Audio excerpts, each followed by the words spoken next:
Sa pagitan ng 15 minutos ay 3 beses na kinatok ni Nana Esper si Marian. Kaya napilitan ang dalagang sumabay kay Victor sa hapunan. Nagsimula at natapos ang kanilang pagkain na walang imikan ang dalawa. Mararamdaman maging ang tensyon na kalutang sa ere.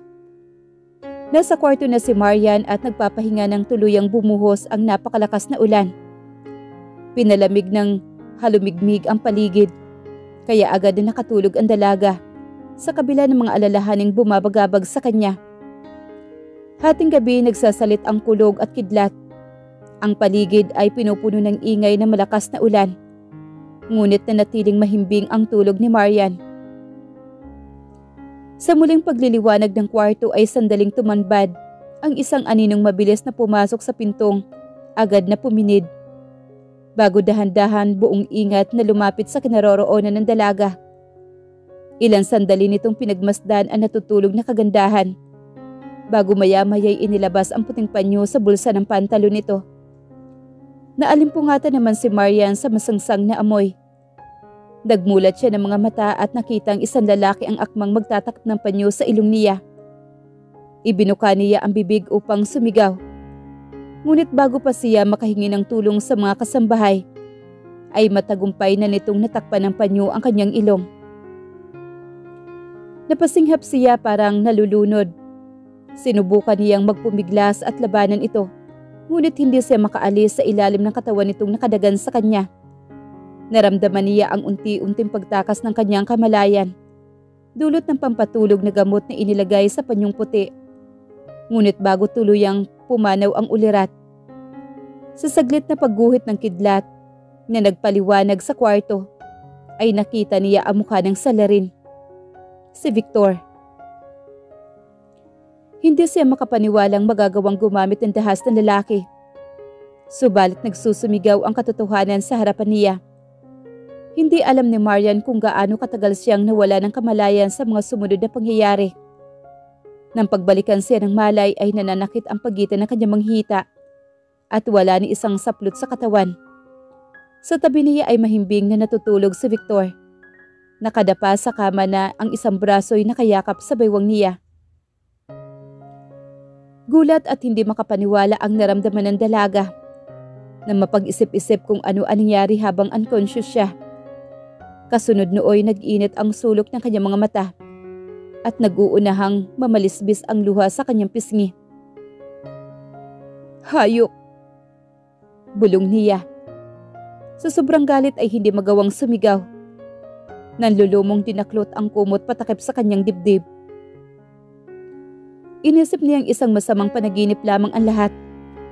Sa anumang sandali magigising siya na parang walang nangyari. Ngunit alam niyang niloloko lamang niya ang sarili. Pagkat damang-dama niya ang kirot na sanhi ng pagpapilas nang iniingatan niyang dangal. Hindi siya makapaniwala at hindi niya matanggap na totoo ang lahat ng ito. Paano nagawa ni Victor na pagsamantalahan siya? Ano ang mukhang ihaharap niya kay Ruel?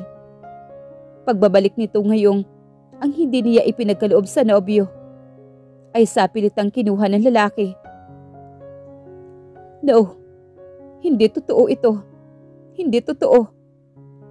Bulalas niya at inalis ang braso ni Victor na nakayakap sa baywang niya. Maingat na bumaba ng kama at nagbihis. Nang mapadako ang paningin sa higaan ay nakita niya ang bahid ng dugo sa kubrikama. Pakiramdam niya ay umakyat ang init sa kanyang ulo at kung hindi niya pinigilan, ay baka tuluyan na siyang mag-breakdown.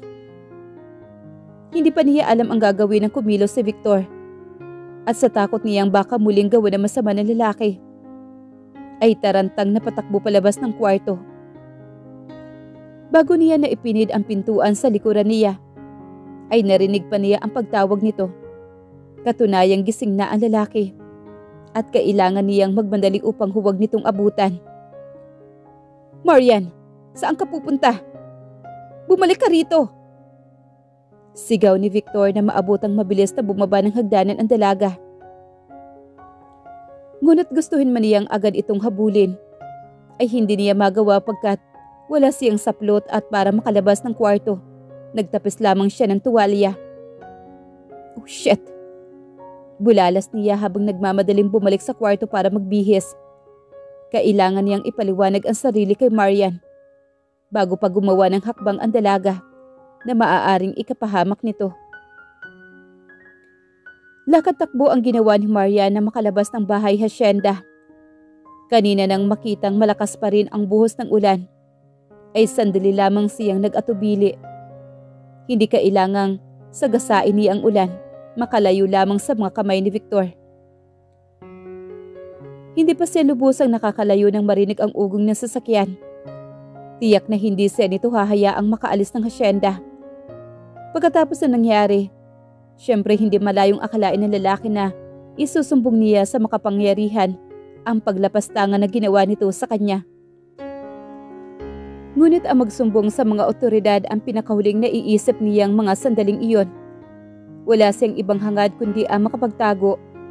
Ang iba pang nararapat gawin ay sa kanila lamang niya pag-iisipan. Binilisan niya ang pagtakbo nang marinig ang papalapit na ugong ng sasakyan. Sa pagnanais na huwag makita ni Victor, ay lumihis siya sa kalsada at tinalunton ang damuhan. Ngunit bago pa siya makalayo ay tinamaan siya ng liwanag ng headlight. At kasunod nooy huminto ang sasakyan.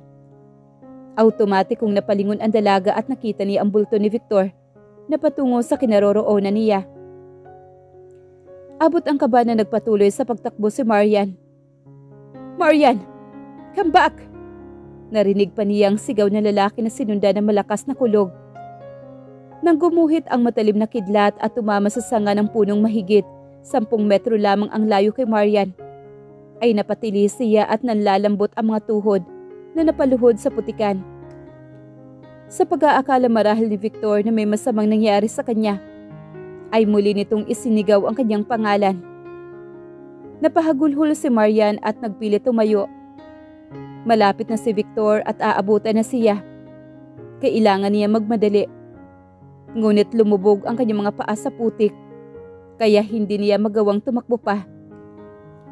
Minsan pang gumuhit ang matalim na kidlat at sa muling pagkakadapa niya sa damuhan ay malalakas na bisig ang nagpabangon sa kanya. "Are you nuts? O gusto mo nang mamatay?" Galit na tanong ni Victor nang iharap siya. "Jesus, hindi ka sasantuhin ng kidlat.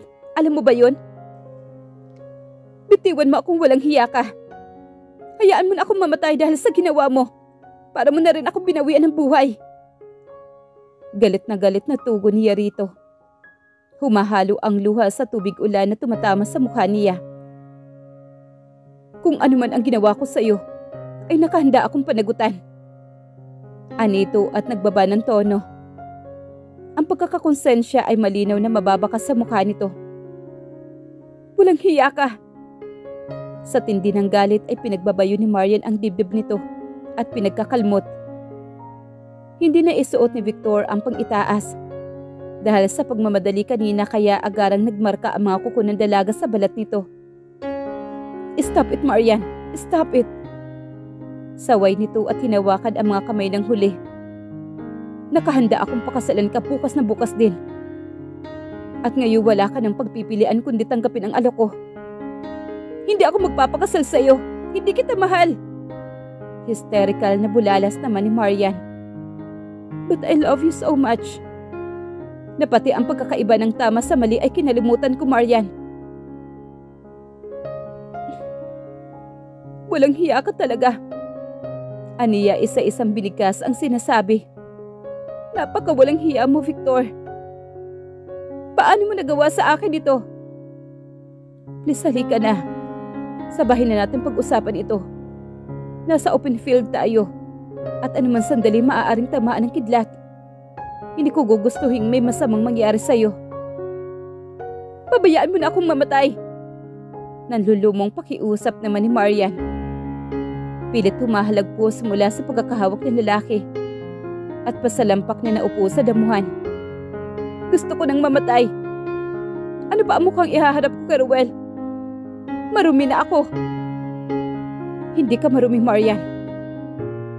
I admit, nung una inakala kong may namamagitan sa inyo ni Ruel. Ngunit kagabi napatunayan kong nagkamali ako.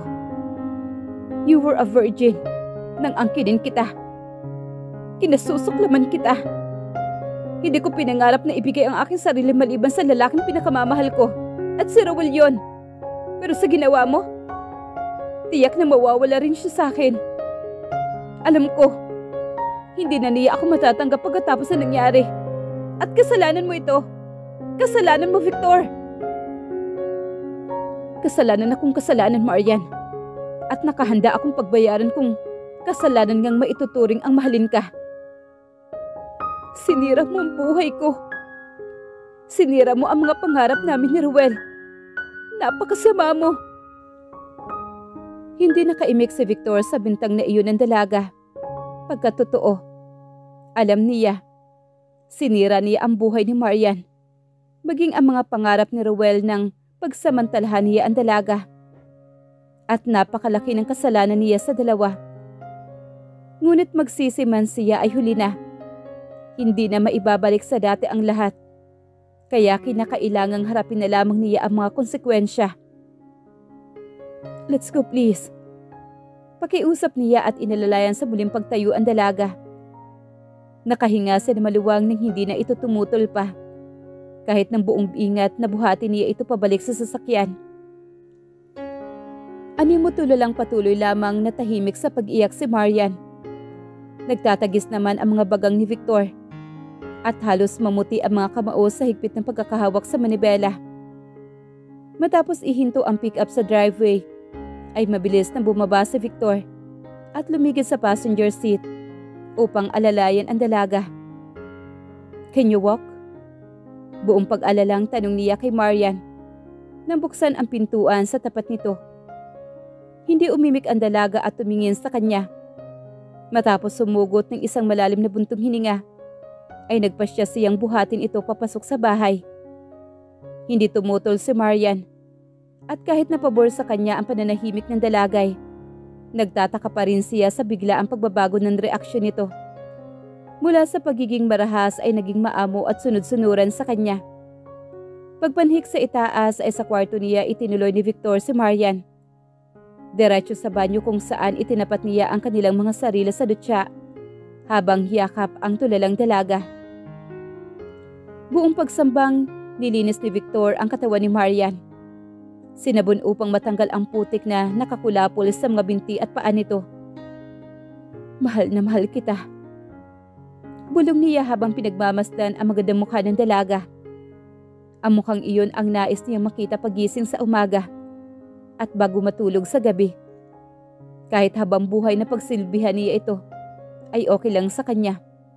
Mapatawad lamang ng babae at matutunang mahalin sa bandang huli. Pagkatapos linisin ang katawan ni Marian ay binalot niya ito ng tuwalya at binuhat. Inilapag lamang niya ang dalaga sa kama at lumabas ng kwarto. Nang magbalik ay daladala niya ang damit nito.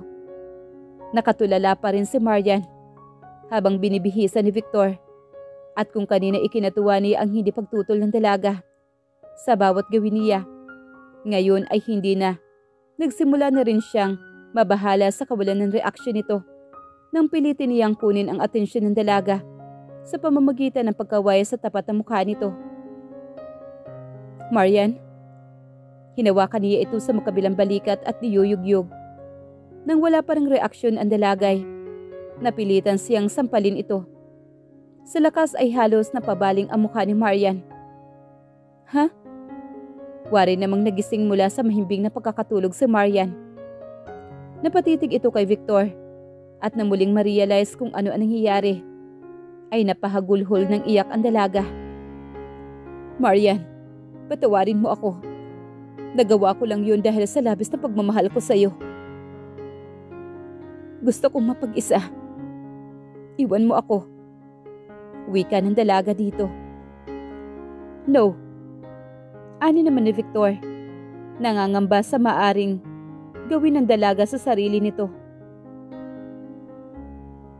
Please, leave me alone. Bulalas ni Marian na nandidilat sa galit ang mga mata. Ayaw kitang makita. Namumuhi ako sa iyo. Marian. Gumuhit ang mapait sa mga mata ng lalaki. Hindi ko magagawang mag-isip kung narito ka, Victor. Kaya iwanan mo muna ako. Matapos tantiyahin ang niloloob ng dalaga ay napahinuhod si Victor na iwan ito. Lumabas siya ng kwarto ngunit hindi siya umalis sa tapat ng pintuan upang agad na madamayan ang dalaga. Sakaling gawa nito naman sama ang sarili. Si Marian na mapag-isay humagulhol na isinubsob ang sarili sa kama. Hindi pa rin siya makapaniwalang nangyari sa buhay niya ang bangungot na ito. Kapalit ng pagsasamantala ni Victor ay ang alok na kasal. Ngunit ganoon na lang ba kadali iyon? Na matapos nitong lapastanganin ang kanyang pagkababae, ay maitatama ng kapirasong papel ang ginawang kasalanan. At si Ruel, paano niya sasabihin sa binata na hindi na siya malinis gaya ng inaasahan nito? Tatanggapin kaya siya ng nobyo sa kabila ng lahat? Makalipas ang mahabang sandali ay muling bumukas ang pintuan. Nag-angat ng mukha si Marian at nakita niyang pumasok si Victor. Tila noon niya lamang napansin na hindi pa nakakapagpalit ng damit ang lalaki. Hindi siya kumibo at hinayaan itong magbihis. Maya-maya ay naramdaman niya ang papalapit na yabag nito. Pumikit siya ng haplusin ng lalaki ang kanyang buhok. Pabalikwas na bumangon at lumayo rito. "We need to talk." Wika ni Victor na diretsyong tumitig sa mga mata ng dalaga. "Sa ayaw at sa gusto mo, kailangan tayong mag-usap." Hindi umimik si Marian at ibinaling sa malayo ang paningin. Hindi niya makontrol ang emosyon kung sasalubungin niya ang tingin ng lalaki. Narinig niyang humugot ito ng malalim na buntong hininga. "Nakahanda akong panugutan ang ginawa ko sa iyo. Pakakasalan kita, Marian." "Paano kung hindi ako pumayag? Either you accept my offer or file a case against me. It's your only choice, Marian." Pinag-isipan ni Marian ang sinabi ni Victor. Tama ito. Dalawa lang ang kanyang pagpipilian. Ang pakasal dito o idemanda ang lalaki.